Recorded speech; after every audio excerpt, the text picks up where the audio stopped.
Alright, what's up family? Today we're going to be changing and replacing an ice maker because I'm having a problem where it's not producing ice at all. It's actually a really easy fix.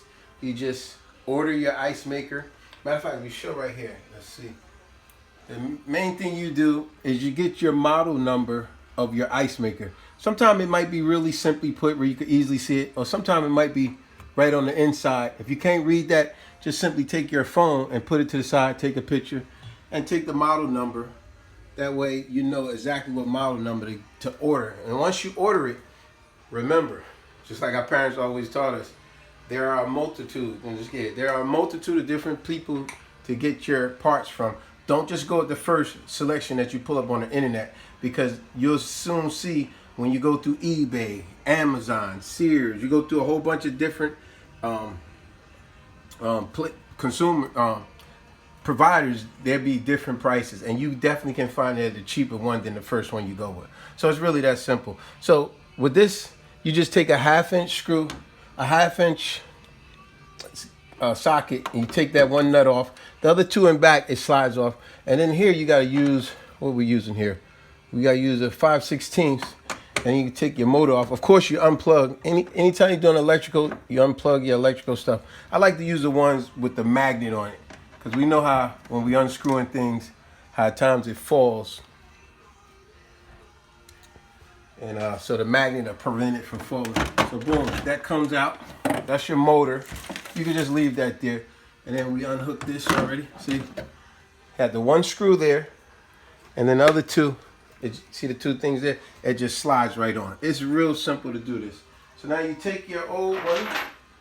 Put that to the side. You grab the new one. Now how are we going to do this here? You take your new one, do your connections. Let's see how we got that. Okay, they got that tight right there. All right, so they give you an extension so you can definitely have enough. So you connect that, real simple. And just like the other one, so you slide, the two pieces slide in, and you're gonna have that one screw to plug in. Real simple fix. You don't gotta always call a fix-it guy to go fix things. A lot of things you can just do yourself. Save yourself some money. Where's my other piece? Where's my other screw? I'm tripping. It's right in my hand. That's the half one. So go back with that. So you slide that in there, and you screw your screw right back in. Real simple fix.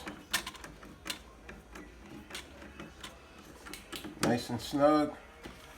And as I said, they give you plenty to be able to.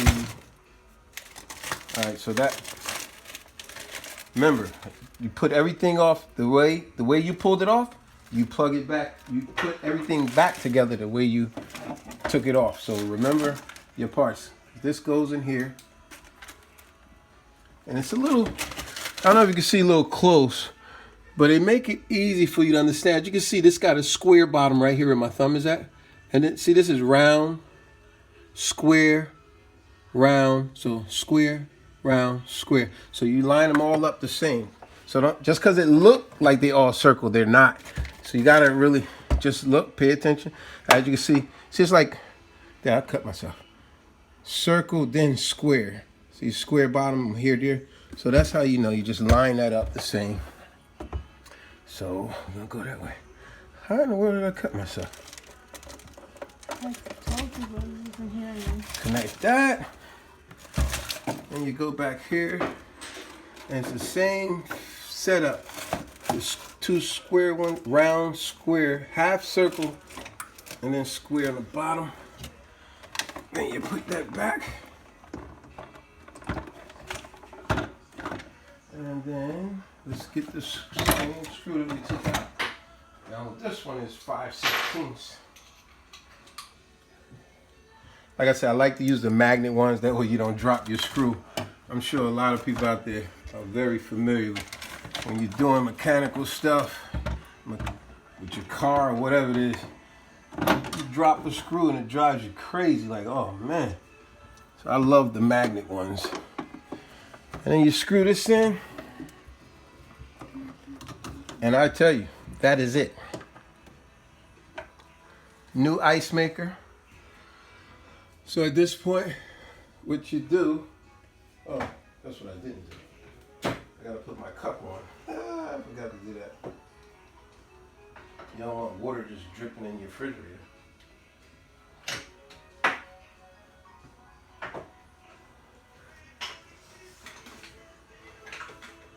Wow, this actually had a smell to it. That was weird. Yeah, you put your cup on. Obviously, you don't want water dripping all in your fridge. Might as well, right? So you'll let them know what you're... And just like that, it's fixed. Obviously, you put your compartments back in here. Real simple fix, like I said. You don't have to keep calling a repairman to fix very simple things that you could do yourself. Now this part here, the ice maker machine, it cost me 60 bucks. When I first went on Sears, they had it for like 90 bucks. I checked on eBay, I found it for 46, but it was a slightly different model. So I went with the exact model and I was able to, look at that, save me 30 bucks. So always shop smart. Let's be productive, people, as usual. You can do it. Take it easy.